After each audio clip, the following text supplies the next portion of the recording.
মসজিদে ইমামের মাইনে বেশি করে দেবেন। যে মসজিদে ইমামের মাইনে কম, ওই মসজিদের মুসল্লিদের নামাজ আল্লাহর দরবারে কবুল হওয়া খুব মুশকিল আছে বলে যাচ্ছি। এ মুসলমানের বাচ্চা, এরা 1 কোটি টাকা খরচা করে মসজিদ তৈরি করে, আর ইমামের মাইনে দেওয়ার সময় 3000 টাকা দেয়। লজ্জা করে না? জাতির কলঙ্ক, সমাজের কলঙ্ক। এই কোরআনকে অবমাননা বেশি করেছে মুসলমানরা। এই মেয়ে ছেলেরা ভালো করে শুনে নাও, তোমরা কম বেইজ্জতি করুন এই কোরআনকে।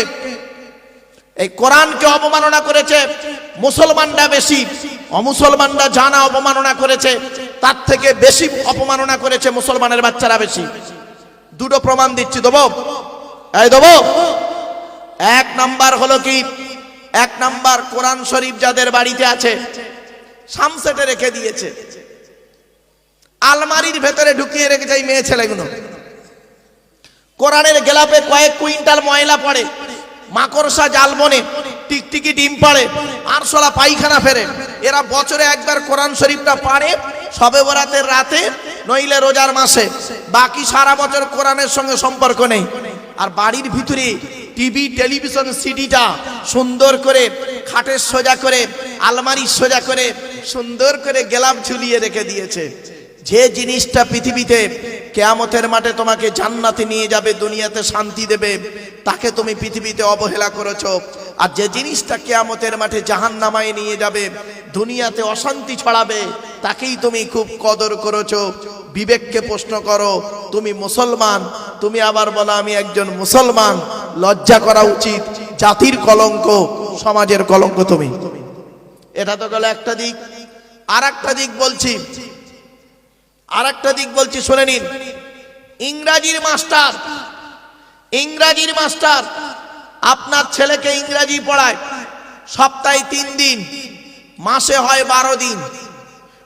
সপ্তাহে 3 দিন পড়ালে মাসে হয় 12 দিন।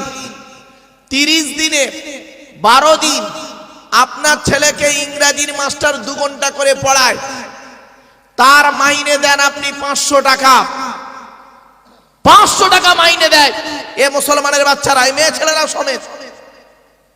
এরা কি করে? ইংরাজির মাস্টারের মাইনে দেয় 500 টাকা মাসে, সপ্তাহে 3 দিন পড়ায়। আর যে মানুষটা তোমার ছেলেকে কোরআন শিক্ষা দিচ্ছে, সপ্তাহে 5 দিন পড়ায়, মাসে হয় 20 দিন, তার মাইনে দিচ্ছে 50 টাকা।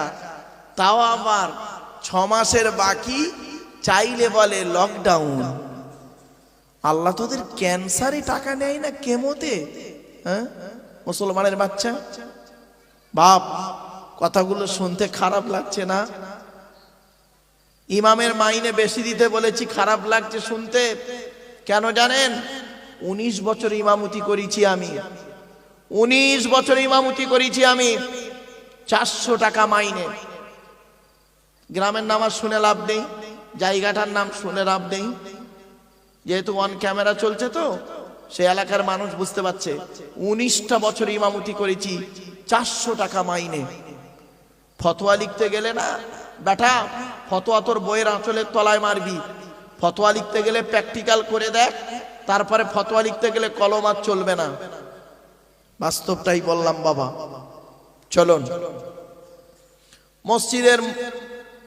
মসজিদের কমিটি হলো, ইমাম হলো। আচ্ছা, যেটা আজান দেয় ওরে কি বলে?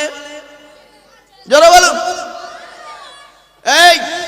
এই পশ্চিম বাংলায় বেশিরভাগ মসজিদের মুয়াজ্জিনের আজান সহি নেই। বেশিরভাগ মুয়াজ্জিনের আজান সহি নেই। যাদের আজান সহি নেই, ইমাম সাহেবদেরকে বলছি, ভাইরা, যে মুয়াজ্জিনের আজান সহি নেই ওকে সহি করাবেন। আর যদি সহি না করে ওরে আজান দিতে দেবেন না। আজান দিচ্ছে আল্লাহু আকবার, আল্লাহু আকবার, বিয়াদব কোথাকারে। ইকামত দিচ্ছে হাইয়া আলাস সালাহ, হাইয়া আলাস সালাহ, হাইয়া আলাল ফালাহ, হাইয়া আলাল ফালাহ। বিয়াদব কোথাকারে। বাপ, কথাগুলো শুনতে খারাপ লাগছে, কিন্তু আমাকে বলতে হবে। আমি যদি এই কথা না বলি, কিয়ামতের মাঠে আল্লাহ আমার জবানটাকে টেনে ছিঁড়ে নেবে। অসুবিধা হচ্ছে? ইমাম গেল, কমিটি গেল, মুয়াজ্জিন হলো, এবার যারা নামাজ পড়ে ওদের কি বলে? কি বলে? মুসল্লি, তাই তো? এই দেখেন, অনেক মুসল্লি আছে বদমাইশ, অনেক মুসল্লি আছে বদমাইশ। কিরকম বদমাইশ দেখেন? বেশিরভাগ কারা জানেন?